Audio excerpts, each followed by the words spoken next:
Welcome to The Vibrant Couple. Today I have invited Taylor Johnson, integrative sex coach. Taylor, so glad you're with us. Please say more about what you do. I primarily focus on helping men improve their sex lives. The simple ones, so like overcoming premature ejaculation, overcoming erectile dysfunction, sexual anxiety, all that stuff, into the whole, like just how to feel better about sex as a man in general, how to feel more confident, how to actually go after what you want, how to have the kinds of sex that you want, how to get rid of shame, like all that kind of stuff, you know? And as a society, as men in this society, and as a man myself, we're programmed with a lot of beliefs and societal structures that say, oh, you shouldn't ask for help, or you should be able to figure out how to do everything on your own, or you shouldn't show weakness, or especially in the realm of sex, you know? But the truth is, lots of men actually aren't having the kinds of sex that they want, and lots of men are experiencing problems in their sex life. And so I used to be that guy too. You know, I used to struggle tremendously with my sex life, like tremendously. I even avoided women for an extended period of time when I was younger because I was afraid of being the guy that would have sex with them and then it would end very badly because that's what would happen. And so I get it. And I went on a long journey of personal growth and practice to get to where I am now. And now I'm excited to help people because I think it's really important. And for me, it's also really fun and meaningful. How happy are you with your current sex life? I'd say it's funny. I think if you ask anybody that, there will always be some sort of room for improvement that comes up, and it's my own practice to appreciate what's there. And yes, I would say my sex life now is incomprehensibly improved compared to what it used to be. Like I can have sex for a long, long time, an hour if I want to, 2 hours or 10 minutes. You know, I can experience different types of orgasm in my body, non-ejaculatory orgasm, full body orgasm. I can have wild, animalistic sex or slow sensual lovemaking or primal, fucking or any of the, like anything in between, explore kink, explore BDSM. And I don't feel shame around that anymore. So there's been a lot of liberation that I've gone through, you could say. And so, it's great. Thumbs up, thumbs up. I am making the assumption that your sexual partner finds you more present, more connected, more tuned with yourself and her sexual needs. Yeah, absolutely. I've been in a relationship with my partner for 5 years now. And just like anybody who's been in a long-term relationship, you will know that things can ebb and flow. And we've gone through periods of amazing regular sex and then periods of no sex or minimal sex while we're working on some personal things in our dynamic. And like we really see relationship as an opportunity to practice, and work on our own personal stuff to come back together. So right now we are in a wave of how would I call it? Like juicy, delectable improvements that feel really fun. That's so wonderful to be on a high point. I'm assuming that you and your partner will know what to do next time you're on a low point to bring the juice back. Yeah, working with my partner, but then also doing work just with myself. I'll start with a fundamental piece, which is that most people who are in long-term relationship who end up living together, like I live in this house with my partner, we bought it together. Most people unintentionally fall into more of a roommate dynamic or a housemate dynamic or a domestic partner task accomplisher dynamic, and many of those things are useful, but it's often at the expense of the lovership dynamic or the sexual dynamic. And in many ways, these are two different categories of things. It's almost two different modes, two different ways of being. And so one piece of self-work that I really had to do was to notice how I was approaching my partner in a variety of different scenarios in our house, like in the kitchen, in her bedroom, in the living room. Like, am I walking in with the intention of connection and with some sort of directional focus for either connection or conversation or intimacy? Or am I just mindlessly approaching her and there's a sort of enmeshment that happens there because, oh, we just live in the same couch. Oh, there she is on the couch. Like, I'll just go sit next to her because da-da-da-da-da, whatever. And that's not inherently a problem, but it can become a problem if that becomes one of the more fundamental ways, default ways that you interact, is just sort of accidentally falling into the same place at the same time together. So I had to really start identifying those times when I was doing that and taking a step back and asking myself, oh, what is it that I actually want to cultivate here? What do I actually want to bring to the relationship? How do I want to craft our connection? And this is, I don't want to say I have this perfected. Like, this is something I'm actively working on right now. But it's a really important piece for anyone who's in long-term relationship, is to consider, like, what is the art that you are creating out of your relationship by how you approach and interact with your partner on a regular basis?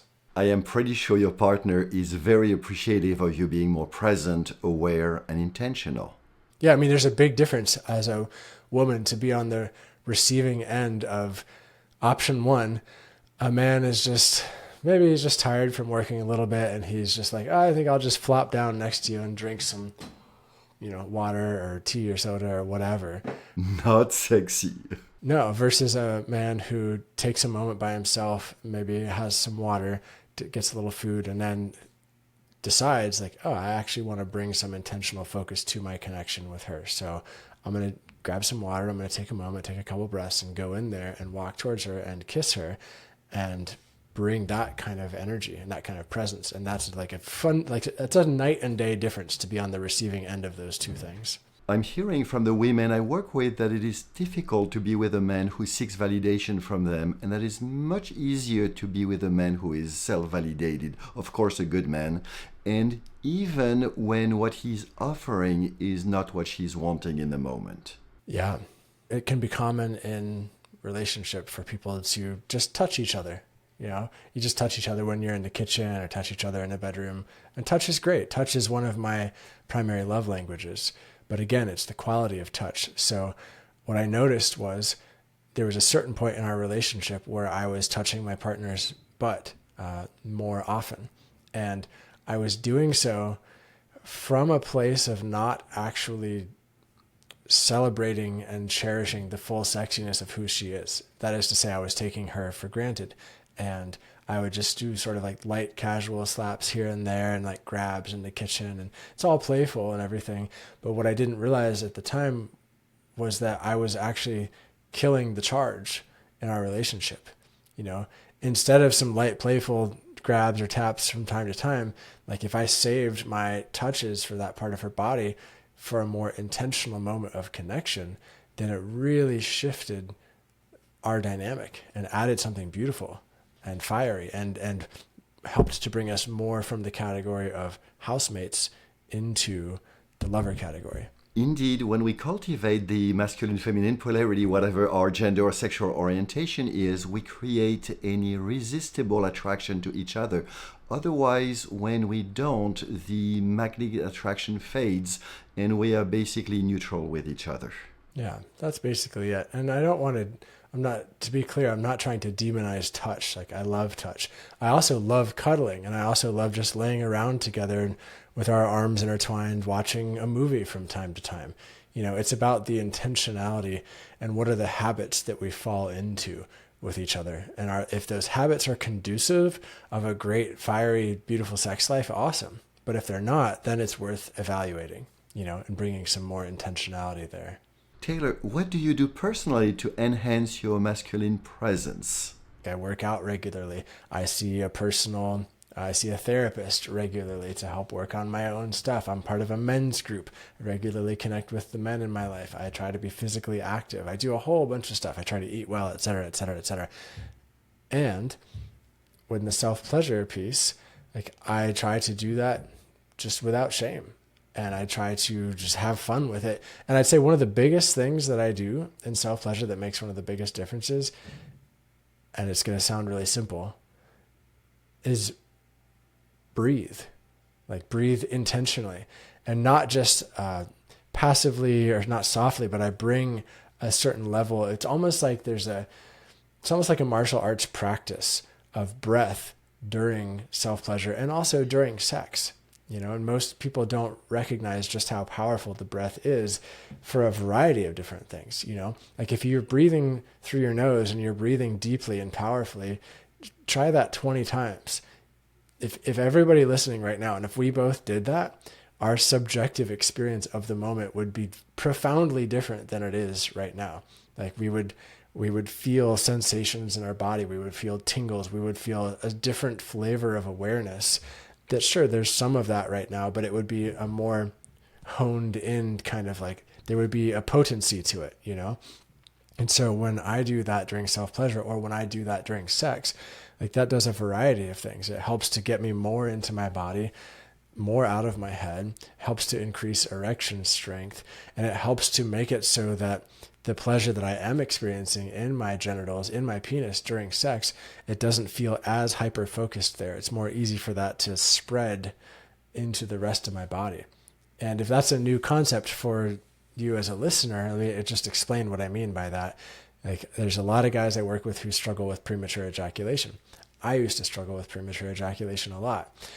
One of the many causes of that, and there could be a variety depending on the man, there's lots of different reasons that could happen, but one of them is because most people hyper focus on their penis during self-pleasure or masturbation. Porn reinforces this too.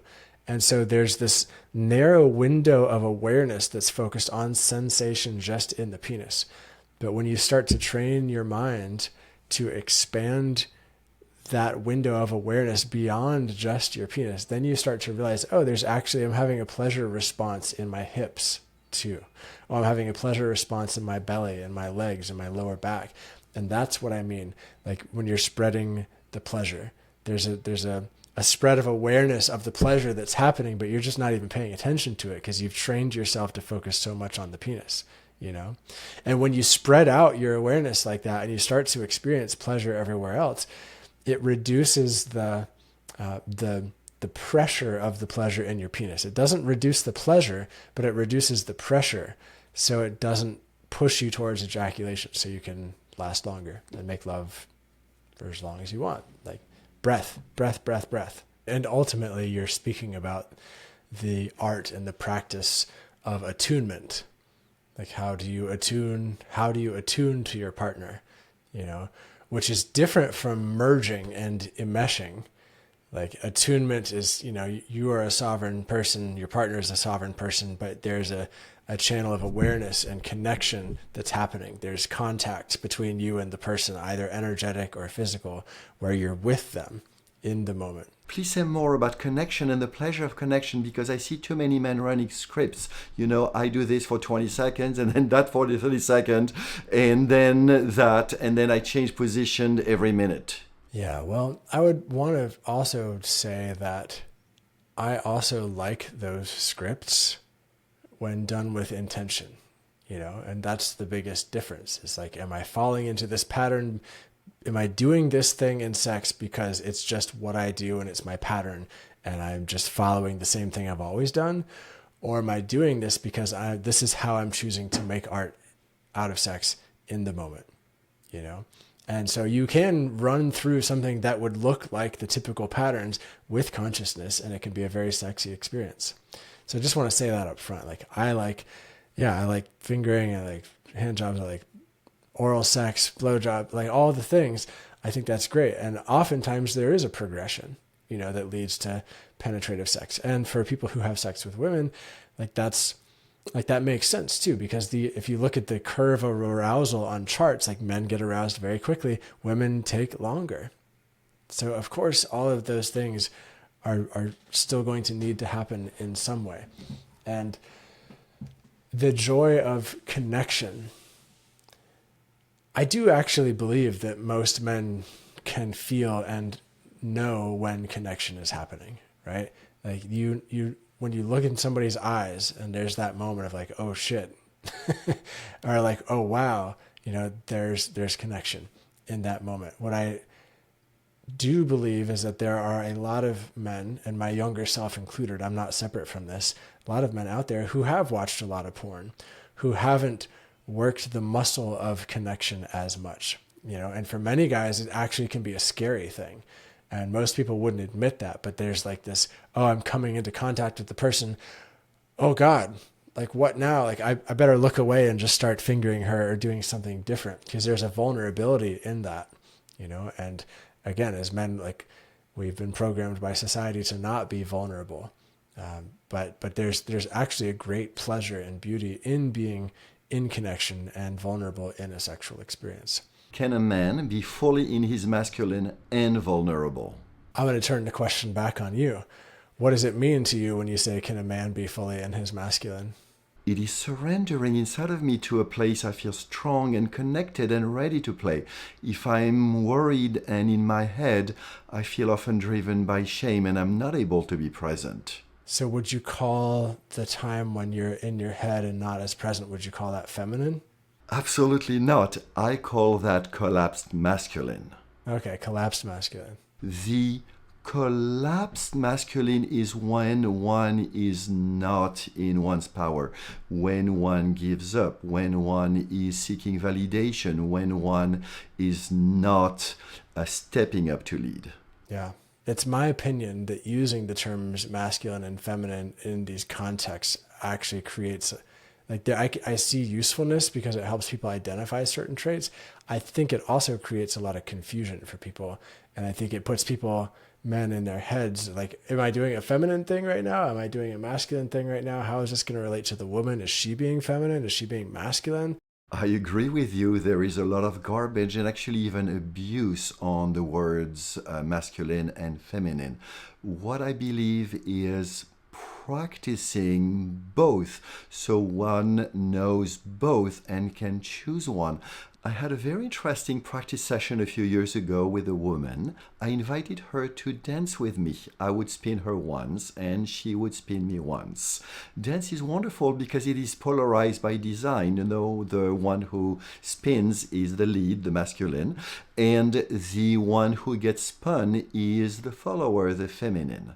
And so I spin her once, she spun me once, and she surprisingly stopped and said, wow, it was so difficult to spin and it was so easy to spin you. And basically from the moment she spun me, I totally surrendered into being spun, into the pleasure of being spun when she basically resisting by spinning her. And it's really interesting because I have a stiff body and she is a dance teacher. So this has nothing to do with bodies, but with the way we basically practice the polarity. I think dance is one of the greatest ways of exploring this kind of stuff. If I could prescribe something to people in general, I would say you got to try dancing. Go take some partner dance classes, because so much of that can carry over into the bedroom and in the relationship. And if you take any partner dance classes from, I guess I haven't done all the different modalities, but a lot of different instructors will say, hey, it's actually really important for you to learn both parts. Learn both parts, learn how to lead, but also learn how to follow. And both of those dynamics are crucially important to understanding how the dance actually happens, so you can choose how to do either one of them. I'm fully with you. I've been learning tango for the last 2 years, and tango is wonderful because it has a very clear lead and follower roles. And I've intentionally practiced both, and it is interesting, challenging, and very enlightening. It is. And it's also, for any man who decides to try that for the first couple times, it can be very confronting, and very challenging. And then ultimately, it's been my experience that the more I do that, the better leader I become, because the more understanding I have for the entire scenario, and I have an embodied, felt sense of what it's like to be on the other side. So that attunement piece that we were talking about earlier, my capacity for attunement is much higher because of studying and practicing in both of those dynamics. I'm hoping that the men listening are intrigued and eager to learn more on how to become a better lover. Maybe a little bit apprehensive, but eager. Where do you recommend they start?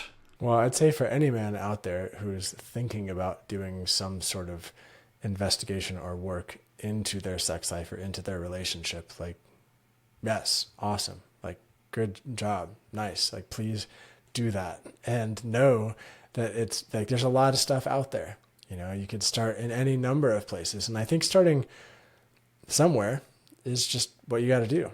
Start somewhere and see how it works for you. And if it doesn't work, try something else. You know, like there's, for almost everybody out there, there is the opportunity to become better, more skilled, more capable at most things. And should you want to do that with your sex life, there's a whole variety of options, you know? And so it's hard to say with a big brush stroke, like make a broad generalization here, you know, but I would say start somewhere. And if we would work together, or I imagine if they would work with you, the question would be, well, what do you want? Like that would be my first question. Like, what do you want? What do you want to experience? Like, and what are you unhappy with currently? And let's start from there. Like identify those two things. Let's take the example of a couple who's been together for a while. They're comfortable with each other. They have built like a, good roommate with some benefits relationship. And let's say that the man builds the awareness that he wants to become a better lover to his wife. I would ask first, like, are you both wanting more sex? Like, do you know that your partner is also wanting more sex? You know, like what's the status of your relationship? And I would ask a lot of relational questions. Like, what is the quality of your relationship? What is the quality of your home life? How much time do you spend together? And what do you do during that time? You know, what else do you do in your life? And what are some possible stressors for your partner? Like, and how are you, here's a big question that really kind of gets in there for a lot of guys. How are you responsible for what's happening in your relationship right now? And how are you responsible for creating the relationship that you're actually not so happy about, or that you would like to be different? Because a lot of people can fall into this sort of like, oh, this happened to me mindset, or like, oh, I'm the victim here of my own relationship or whatever. But when in fact, like, no, you've created this. And it's okay. You've both created this, but it's really important to be able to see and own those pieces.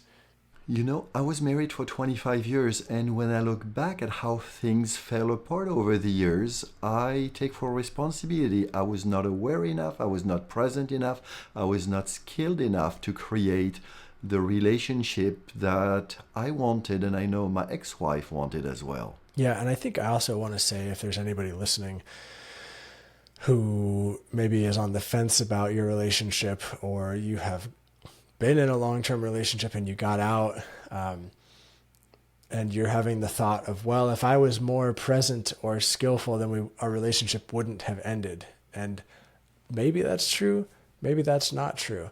I think there are scenarios in which both people are actually very intentional with what's going on in their relationship and have a high communication ability, and still the relationship has run its course. And like, that's okay. So basically, some breakups are good. Yeah. I mean, Jesus, if I'm about to turn 40, if I stayed in relationship with people I was in relationship with from my early 20s, like, eek, you know, like, and of course there's the possibility that we could have grown together and gone through all of our growth processes and of course that reality is there too. But I have grown a lot and learned a lot from my different relationships that I'm able to bring into where I am today with my partner, in a relationship that's not perfect, but we're both aware of the imperfection and both committed to showing up and working on it. I'm seeing a smile on your face as you're talking about your relationship. That's wonderful. Yeah. For the women listening to our conversation, do you have any advice for them on how to become a better lover? Most women have gotten the programming or the belief that they need to be responsible for their man's pleasure, you know, and they need to help him grow, and they need to help him feel good, and they need to do X, Y, and Z, da, da, da, da, da, da, da. And that can create some problems, you know? So one thing that I would say is that it might sound a little counterintuitive, But if a woman is really wanting to grow in sexual relationship with their partner, like it can be an amazing thing for the woman to start their own personal self-pleasure exploration practice and just start playing with what feels good to you. Like, what do you like? What do you like in your body without thinking about how is this going to please my man? You know, what kind of touch do you like? What kind of penetration do you like? What kind of sounds do you like to make? Like, go on a journey like that and really start to find this out and let this blossom and unfold. And then, you know, and I say similar things to men too, but then from that place, you can start to bring that into your sexual experiences.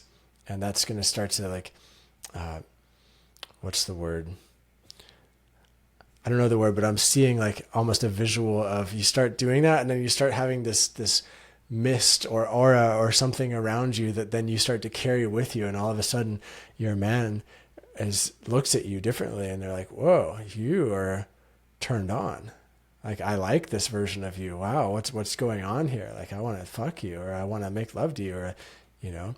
I believe that if we take an A/B test where A, we have an amazingly beautiful woman who is sexually closed, and B, a woman of average beauty who is juicy and sexually open, most men would choose B, would choose juiciness. That's certainly true for me now. It would have been less true for me when I was really watching porn all the time and addicted to porn. I'm so glad you worked on your addiction to porn. I see too many men addicted to porn. Porn tend to collapse men into shame and not know how to approach their woman sexually or how to approach a woman they are attracted to.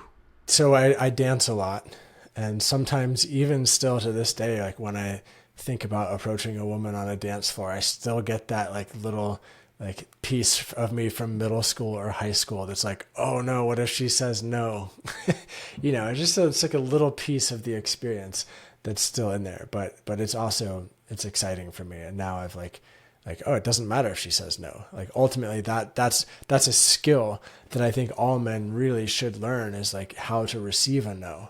Learning how to receive a no and still be in caring connection afterwards.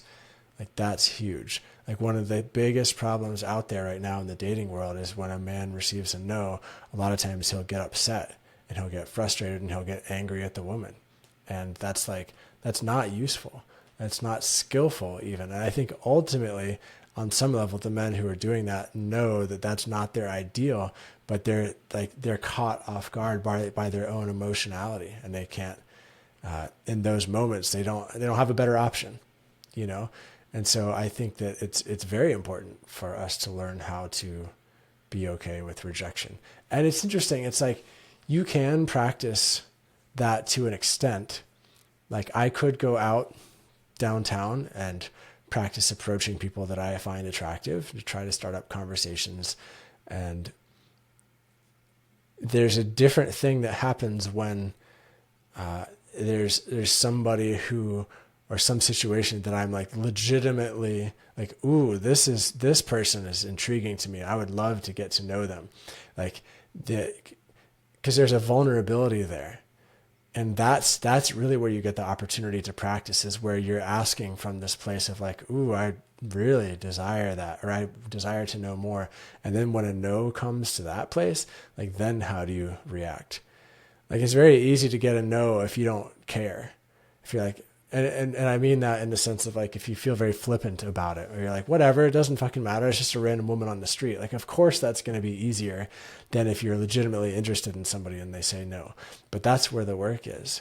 Well, Taylor, that was a wonderful conversation. Keep up the good work. Thank you. And thanks so much for having me here. And thanks for the juicy conversation. We got into a lot of really great stuff. And thank you, listener or viewer, if you're watching this wherever the video is. Like, thanks for being here. Here are a couple of videos that Taylor made to support men in their growth as a lover, and here are 2 videos are made. Most importantly, the work is worth it.